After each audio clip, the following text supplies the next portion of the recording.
Hello friends, welcome back to this JCA Ecosystem channel. We are going to do tests with the generator. We are going to put it on the lathe. We are going to do it to try to get the most precise data possible.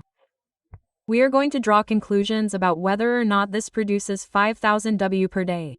It is very important to talk about 5000 W per day, but for that to happen, this equipment first has to produce a certain amount of watts per hour. We are going to test it on the lathe, okay? The lathe is not the wind turbine, but later you will use whatever blades, whatever system, in the area you are in, if there is a lot of wind or not.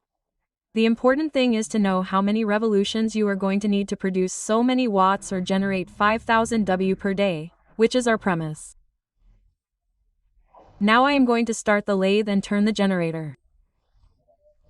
I have already obtained the ratio that the lathe has here. At 352 revolutions per minute. I am going to turn it on right now. Okay, there they are giving 352 revolutions per minute. I'm going to turn on the tester and I'm going to turn on the clamp meter.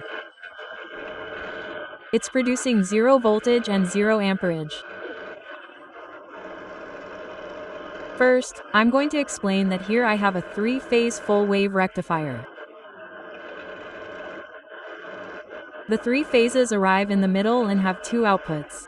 The 3 phases are transformed into single phase. These diodes are 6 amps each, but 6 by 3 is 18 amps. It can withstand up to 18 or 20 amps of use. Since we're using it for a short time, the temperature won't reach it. The positive. Here we have the positive. It's going to go to the load, which are the same lights that we use with the wind turbine. And the tester is going to show me the voltage it produces. Look what happens. It's in a vacuum. It's producing a voltage of 21.8 volts in amps. Nothing, 0 yet because I'm not consuming, but it easily exceeds 12 volts, 21 volts, 0.8.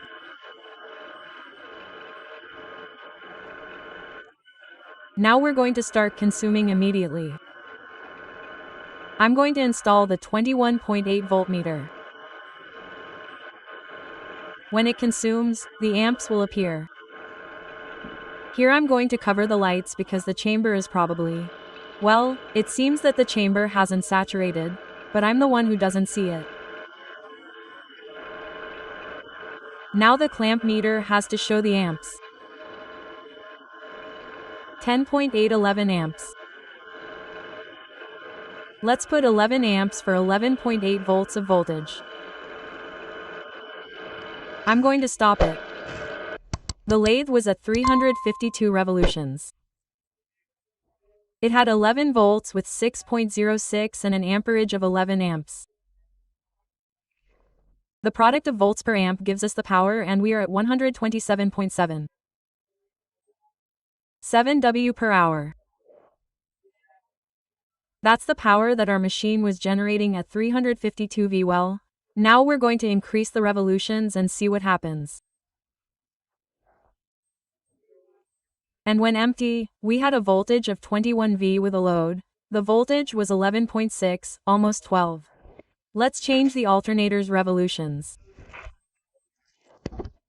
In this case, we're going to change the lathe. We're going to put it at a higher revolution rate and we're going to make it run.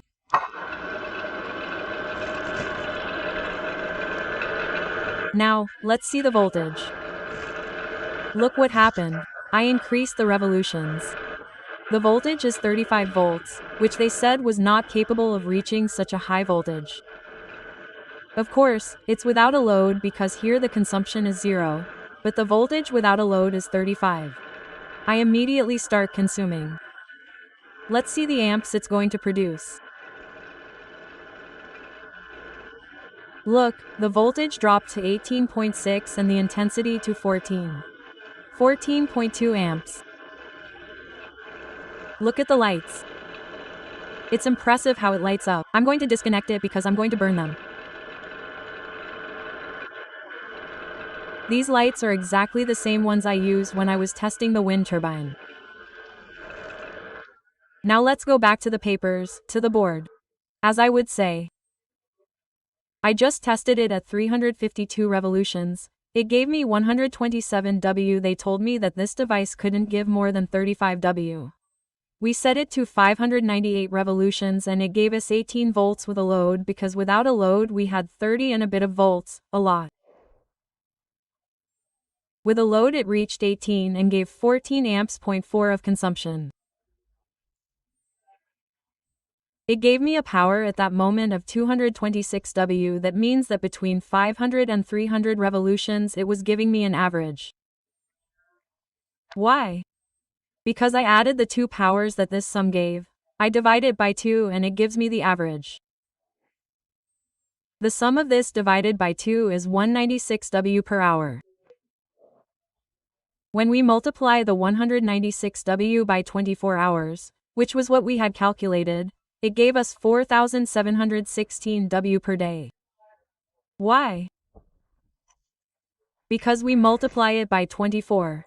If we increase the generator's revolution a little more and a little more, instead of 425, we take it to 450, as it is here, we easily have 5,000 W per day. Very good. What did I want to demonstrate with this? That with this system we are going to test it again. Now we are going to test it at maximum without load. Now I am going to test the voltage at maximum without load.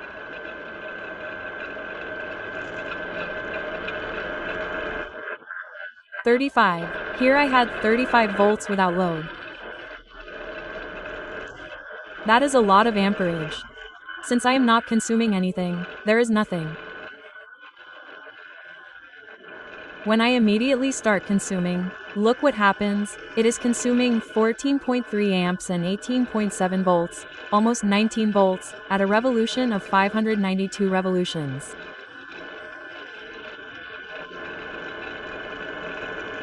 Let's suppose that it has fewer revolutions due to the action of the wind, but we are going to be within that range. Look at the power I have here. Here I am producing 266 W, almost 300 W. Look how the cable is heating up and the voltage has not dropped.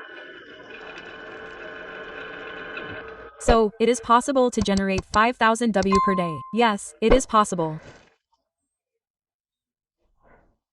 With that overboard motor it is possible to generate 5,000 W per day with a production of approximately 266 to 300 W per hour during the day. Multiplying it by 24, I repeat, we obtain 5 kilowatts, which is more or less the consumption of a house, 5 kilowatts per day. Of course, we have to have enough wind. Here the lathe has enough energy to demonstrate it, but what we are testing right now is that the generator, that is, the overboard motor, easily reaches 5,000 W per day. The wind system will have to be designed depending on the location. If the wind is very high, it can be done with thin blades. The important thing is that it reaches about 350 to 400 revolutions, which is the data we have given here. If, in the case we did with the semi-arrays, they are small in diameter, the revolutions are higher. If we make large semi-arrays, the revolutions will decrease, but the torque will increase. And if we put an axial propeller on it, like the old small wind turbines, we have a perfect engine to use as a generator and produce energy. All this was to confirm a bit the data we did the other day with the small wind turbine. It is a prototype. We have to understand that it is a prototype and that each area has a certain amount of wind. The problem with wind energy is precisely that you have to make an average like the one I did here. Here I have made an average between the revolutions, between 598 and 352, and there may be less or more, depending on the area of the wind, and in turn the amount of cubic meters that the turbine or blade is capable of absorbing will depend on the area of the place. I'll leave that up to you. When you have the 1000L, which is very close to the other video, I'm going to make a generator, not the same as this one, similar, but homemade so that anyone can build it. Those who don't have an overboard engine, well, they can make that generator with some neodymium magnets. We're also going to do the same experiment with the performance of the homemade generator that we're going to make. We're going to test it here and see if it's capable of delivering what we want it to do or not. Now I'll leave you here the 2 videos related to this so that you have some thread of what we've explained in relation to these 2 videos. Until next time, and may we have good luck and lots of